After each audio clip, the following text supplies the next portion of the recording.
19-year-old best friends Janice Pietropola and Lynn Seethaler were due to return home to Pittsburgh, Pennsylvania on June 30th, 1973. When they failed to check out from their rented cottage at Farrar's Motel at noon that Saturday, hotel employees assumed they may have overslept. The day shift manager decided to check on the girls and knocked on their room door. After several attempts and no answer, he announced that he was entering the room. He unlocked the door with a set of spare keys, but was soon left reeling in shock from what he discovered. Both girls had been murdered. It was nothing short of a crime scene. Virginia Beach was rocked by the murder of the two young women. Investigators at the time couldn't imagine that the case would take half a century to reach a resolution. Was it a random attack? Or were the girls the target of a serial killer? Welcome back to M7 Crime Storytime, where we cover solved, unsolved, and twisted cases from across the globe. Virginia Beach in Virginia is an independent city. As of 2023, the population has reached a staggering 457,000 residents. Despite its large population, statistics show that crime in Virginia Beach has decreased significantly. Only one person out of every 894 people is affected by crime, making Virginia Beach 29% safer than other U.S. states. It attracts tourists all year round with its vibrant beach town atmosphere and flourishing entertainment scene. People wanting to escape the humdrum of daily living can escape to this piece of paradise and experience the laid-back lifestyle often associated with beach towns. There are plenty of attractions for the entire family to enjoy, including kayaking, fishing, and hiking. Or if you want to spend your days reclining on a lounger on a beach. Foodies will also be spellbound by Virginia Beach, with its numerous restaurants offering a variety of delicious cuisines. In 1973, though, Virginia Beach was rocked by a double homicide that baffled local authorities to no end: the murders of Janice Pietropola and Lynn Seethaler. Janice Pietropola was born to parents Michael and Lucille Pietropola on March 11, 1954. She was raised alongside her three siblings, Judy, Michelle, and Michael Jr., in Verona, Pittsburgh.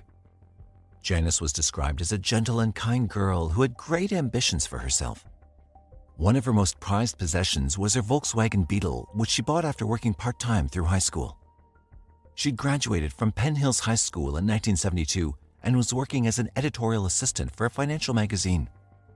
She planned on saving up enough money before enrolling in college to further her studies. While in high school, she met and became best friends with Lynn Seethaler. Interestingly, Lynn Seethaler was also born on March 11, 1954, and was raised along with her siblings Mark and Peggy by their parents Paul and Phyllis Seethaler. Her family lived in Penn Hills, Pittsburgh. People described Lynn as being friendly and outgoing with a gentle personality. She too graduated in 1972 from Penn Hills High School and began working as a secretary for the Urban Redevelopment Authority. Like her friend Janice, Lynn also decided to work first before saving up for college. However, both girls wanted to enjoy their new adult lives by embarking on an adventure before throwing themselves into work and study.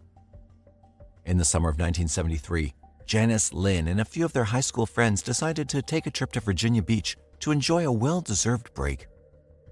In the end, Janice and Lynn made the trip on their own after all their friends backed out due to other commitments. Before we move forward, we want to take a moment to thank our sponsor, Surfshark VPN. We strive to provide you with the best quality content. However, some of the intense visuals we present end up being restricted in some locations. That's why we're here to introduce you to the solution, Surfshark VPN, the sponsor of today's video. Whether you're a movie enthusiast, sports fan, or avid researcher, you can explore your favorite content anywhere in the world with Surfshark's global network of servers. Surfshark has servers in over 100+ countries, so you can just switch your IP address and access a whole new variety of content. But that's not all. Say goodbye to snooping eyes, cyber threats, and hackers. With Surfshark VPN, get unlimited devices under one account. Use our code M7CRIME to get 3 months extra for free. Surfshark assures a 30-day money-back guarantee. Experience the freedom and security you deserve and join the millions of satisfied users who have made Surfshark VPN their trusted virtual companion. On June 24, 1973, they packed their bags and flew from Pittsburgh to Virginia Beach. For the next 5 days, both Janice and Lynn enjoyed their days relaxing on the beach and exploring the attractions of Virginia Beach's oceanfront. At night, they often spent time at local bars and restaurants with the friends they made during the day. On several occasions, staff from the motel noticed the girls returning with male companions. No one questioned their comings or goings, as they were two young women on holiday having fun. But the end of their holiday was fast approaching. On June 30th, 1973, both Janice and Lynn were set to depart Virginia Beach and return home to their lives in Pittsburgh. When the day manager wanted to remind them of their checkout time, little did he realize he'd be opening the door to a horrific sight. In the living room, he discovered the door was stuck. When he finally pushed it open, he discovered to his horror that it had been obstructed by the partially clothed body of Janice. It was obvious that she'd been killed, as there was a large amount of blood around her head and upper body. He called out for Lynn, who was staying in the adjoining room. He entered the second bedroom and discovered Lynn had also been killed and left on the floor of the room. Without hesitation, he rushed out and called the police. The girls' long-anticipated holiday had ended in tragedy.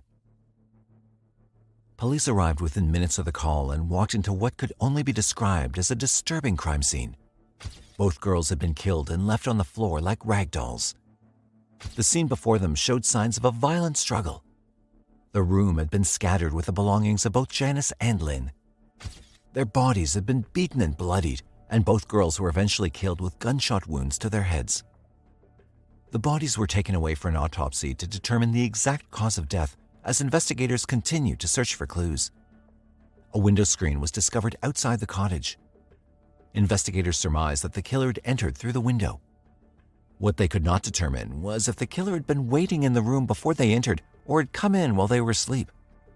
They also couldn't distinguish if the attack was random or well planned out. As they searched for more clues, dusted for fingerprints, and collected potential forensic evidence, they noted that the crime scene looked more like a staged robbery. Nothing of value had been taken from the room. Whomever had broken in intended to harm the girls and not rob them. So robbery as a motive was ruled out. They also discovered 3 fake identity cards in the room. Investigators concluded that the girls had used these cards in order to buy alcohol. The third card belonged to another girl who was not identified as being part of the group. Forensic teams found bullets at the crime scene, but they were too badly damaged to determine the caliber of the gun. They were only able to tell that the gun may have been a smaller caliber, like a pistol. The autopsy revealed even more disturbing details. The girls had been murdered several hours before being discovered, which meant it happened sometime in the early hours of Saturday morning. Janice had been strangled, beaten, and assaulted before being shot 3 times in the face.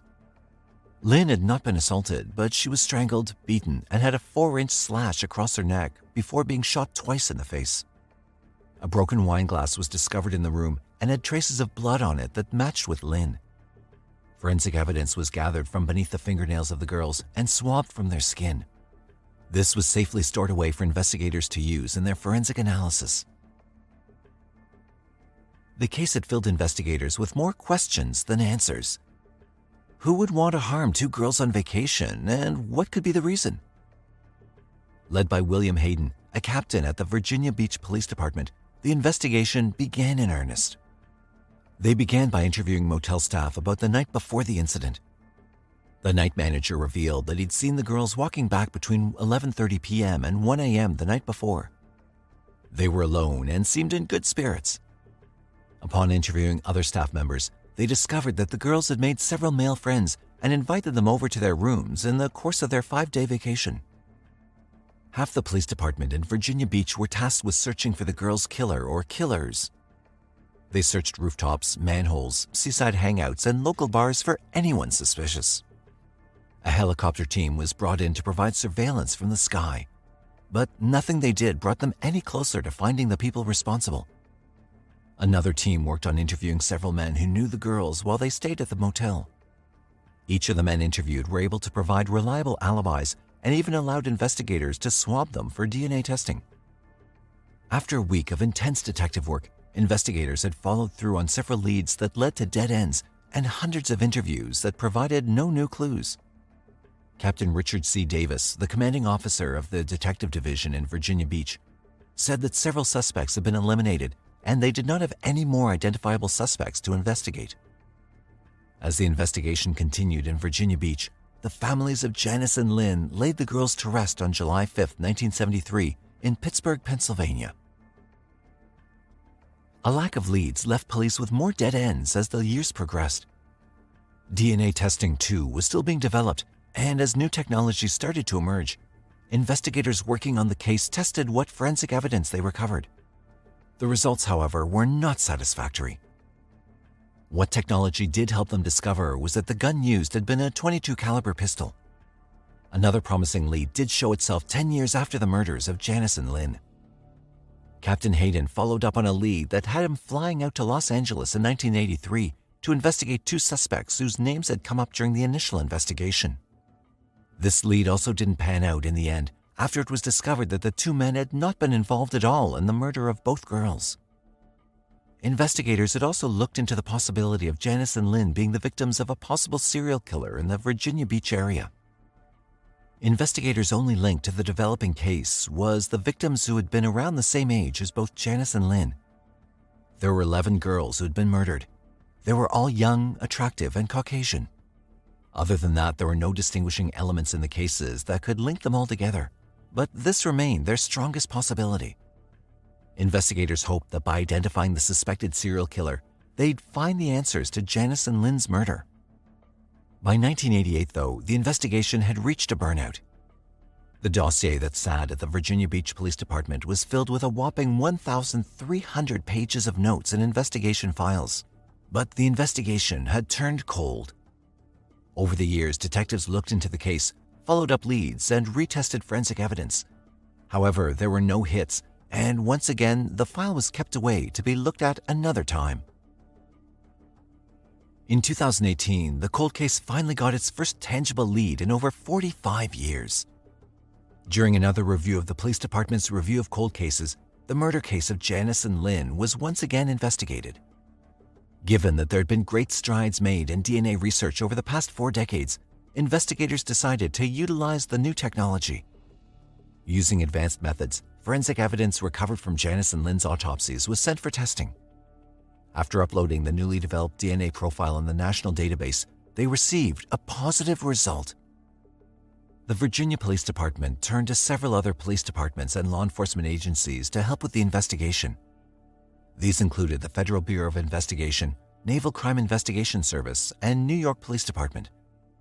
From their investigation, they were able to link the DNA to a man who was living in New York but had once been a resident of Norfolk, Virginia in the 1970s. The man had also served in the military and was now a veteran. His name was Ernest Broadnax.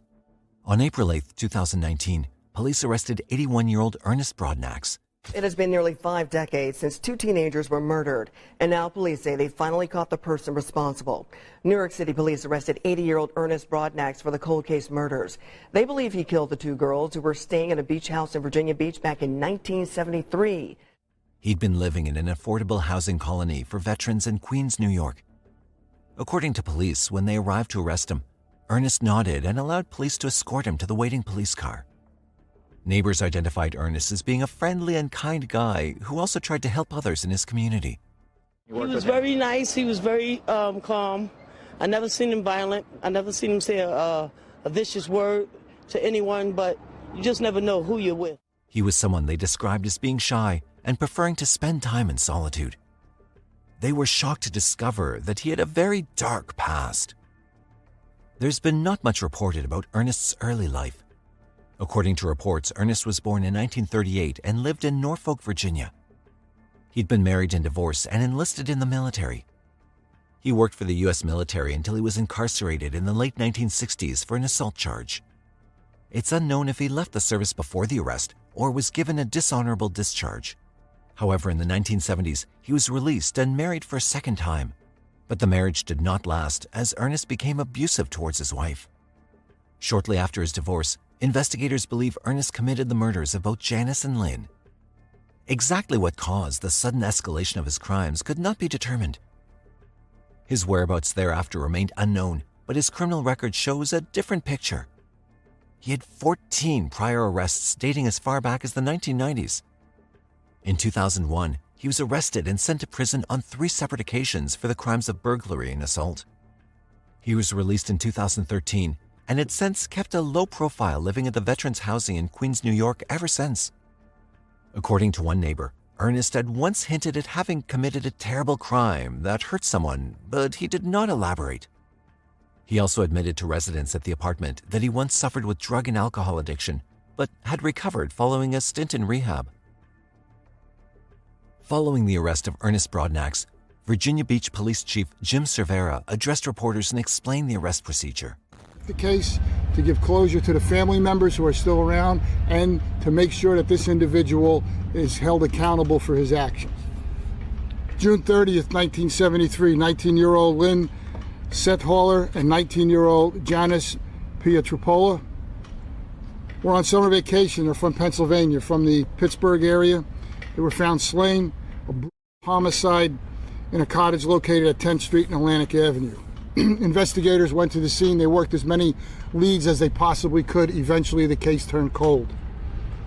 For 45 years, Virginia Beach police detectives remain committed to this investigation and to all cold case investigations. They diligently followed up on a number of leads and continually resubmitted evidence as technology advanced.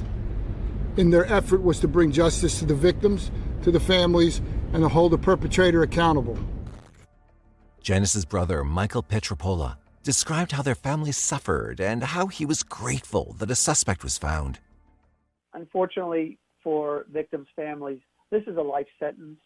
Whether the perpetrator is caught or not, it lives with you. Her memory lives with us. And we are just very grateful that we were alive to see this come to justice. We had accepted, basically, that we would all go to our graves without knowing who actually did this. Lynn's friend, Valerie DeVere, told reporters the police initially believed she knew the suspect. She was just relieved that he was not someone she knew and that she was alive to see justice in her friend's murder. At some point in time where, some of this would come up, I knew with all the technology out there, this was going to be solved, and I was just hoping that in my lifetime it would be solved. I would hate to have left this earth not knowing that justice had not been served for the both of them. Janice's younger sister, Judy, remembered the day she heard the news of her sister's murder. Judy and her older sister, Michelle, said that the news of Janice's murder had ruined their entire family and their lives. "A little bit of us all died," said Michelle. For Police Captain William Hayden, who was the initial investigator on the case had been personal for him for reasons he could never explain. "I've always referred to them as my girls. I still don't know why this case is so personal. It was an albatross around my neck all those years, and that albatross has now been removed," he said. After his arrest, Ernest Broadnax remained in custody at a Queens detention facility in New York. While in custody, investigators seized more incriminating evidence from his apartment. What was found was never revealed to the media or public, as the case has not gone to trial. Investigators also needed to further back up their DNA evidence and collected a sample from Ernest. They also needed to confirm that Janice's DNA sample was still usable for forensic testing. They collected DNA samples from her 3 siblings that matched hers without a doubt, thereby confirming the original DNA sample had not degraded and could still be used as evidence in court. In August 2019, while waiting for a trial date to be set, a judge ordered that Ernest Broadnax undergo a psychiatric evaluation. He was discovered to have suffered from dementia.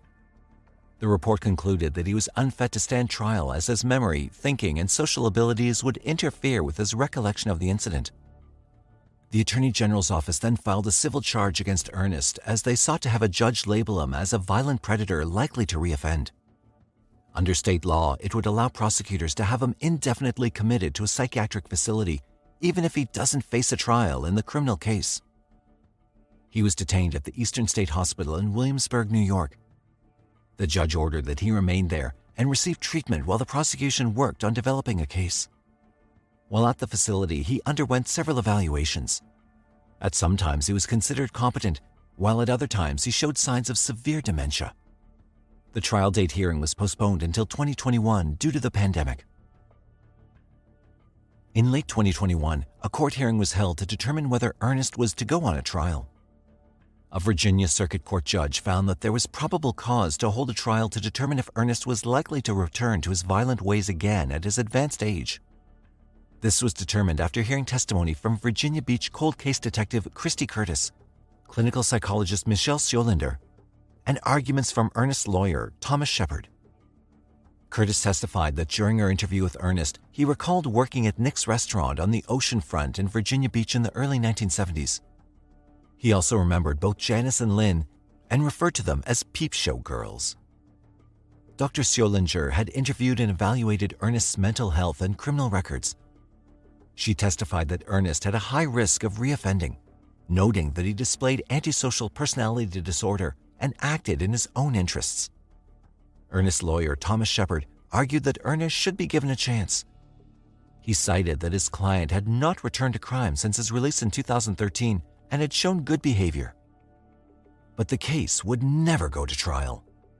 In October 2022, Ernest Broadnax passed away at the age of 84. He'd suffered several medical complications during his time at the Eastern State Hospital. Following the announcement of Ernest Broadnax's death, Michael Pietropola released a written statement to the press. In it, he wrote that they'd been disappointed by the outcome of the case, but were at peace knowing that he would face judgment in death. The Virginia Beach Commonwealth Attorney's Office spokesman Macy Allen responded to Michael's statement and said they were just as disappointed and frustrated by the outcome. Today's cases have given us an insight into the disturbing and unsettling minds of murderers. There are always crimes out in the world that can shake the strongest of minds. Let us know which of our cases today has managed to rattle your nerves. And please subscribe to our channel, like and share our videos with your friends and family. Also, don't forget to leave us your comments. As always, stay safe until